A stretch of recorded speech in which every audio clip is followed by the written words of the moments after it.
Hai semuanya, bantu support kami ya dengan cara like, share, and subscribe. Dan jangan lupa tekan tombol notifikasinya ya, agar kamu bisa update video-video selanjutnya. Bismillahirrahmanirrahim. Assalamualaikum warahmatullahi wabarakatuh. Apa kabar anak-anak kelas 6 SD ITA Syukriyah? Semoga selalu sehat dan selalu tetap semangat dalam belajar.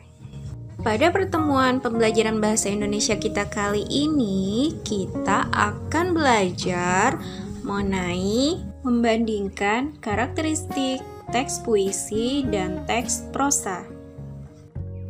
Agar kegiatan kita senantiasa diberkahi oleh Allah Subhanahu wa taala, mari kita awali pertemuan kali ini dengan membaca doa sebelum belajar. Bismillahirrahmanirrahim.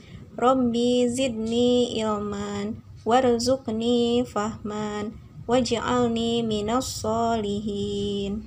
Amin.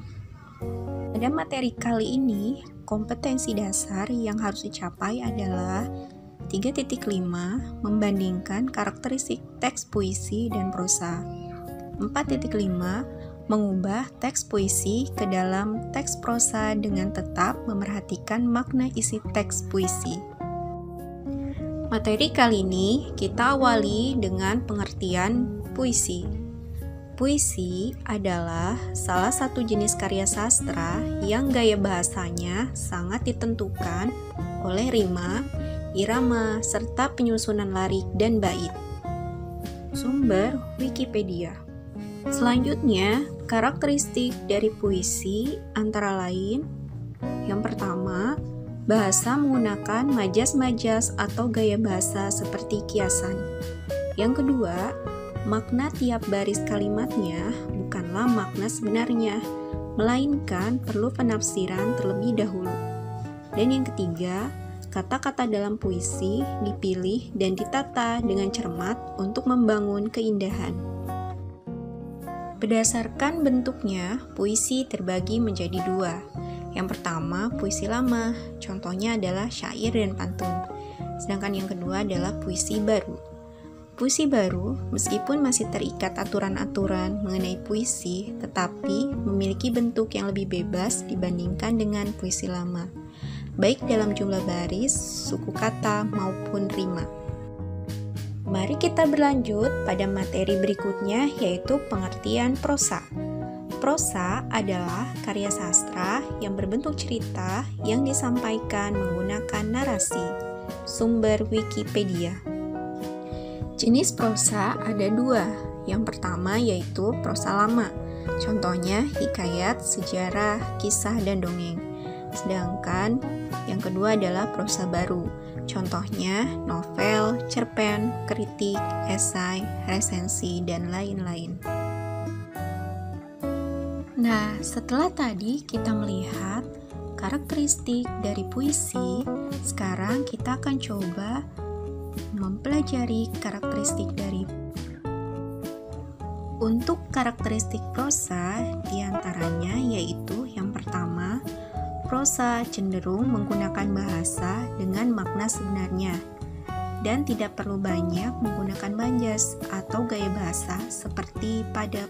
Yang kedua, jenis tulisan prosa juga digunakan untuk memaparkan suatu fakta atau ide. Baiklah anak-anak semua, kita sudah menyimak karakteristik antara teks puisi dan teks prosa. Sekarang, mari kita bandingkan karakteristik antara teks puisi dan teks prosa. Yang pertama, puisi terikat aturan, sedangkan prosa bebas. Yang kedua, puisi tersusun dari bait-bait, sedangkan prosa berbentuk paragraf. Dan yang terakhir, puisi menggunakan majas atau gaya bahasa, sedangkan prosa lebih banyak menggunakan bahasa dengan makna sesungguhnya. Oh ya anak-anak, yang perlu kalian ketahui bahwa ternyata teks puisi itu dapat dirubah menjadi teks prosa yang disebut dengan memparafrasekan puisi.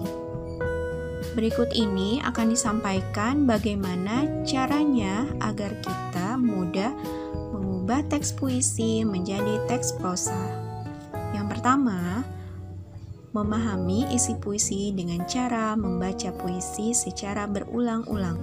Yang kedua, mencatat kata-kata sukar yang ditemui dalam puisi, dilanjutkan dengan mencari arti kata-kata tersebut.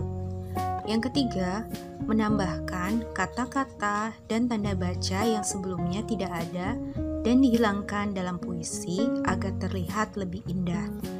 Dan yang terakhir, mengubah susunan puisi dalam bait menjadi paragraf.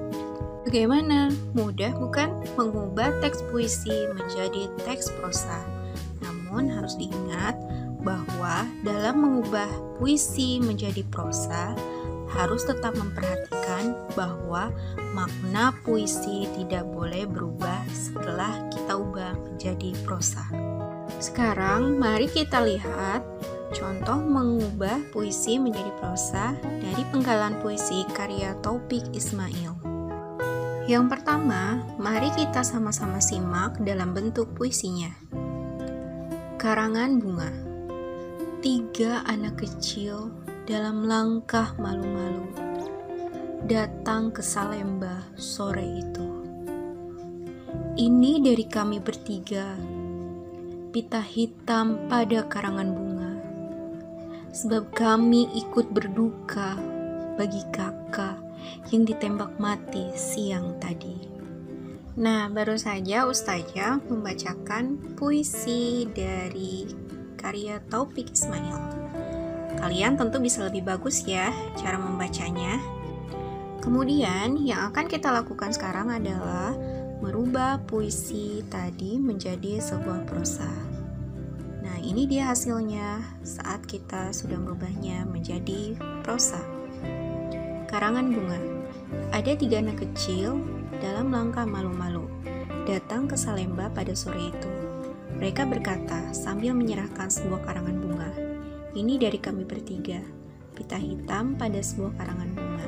Kami serahkan ini sebab kami ikut berduka pada kakak kami yang ditembak mati pada siang tadi. Terlihat jelas bukan perbedaan pada saat berbentuk teks puisi dan pada saat dirubah ke dalam bentuk teks prosa.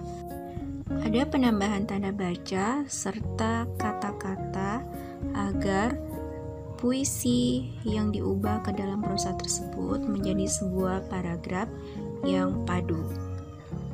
Namun, selalu diingat ya, dalam mengubah puisi ke dalam bentuk prosa, kita tidak boleh merubah makna dari puisi tersebut.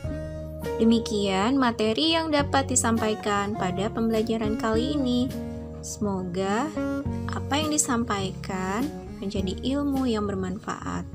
Mohon maaf apabila banyak kekurangan dalam penyampaian pada materi kali ini.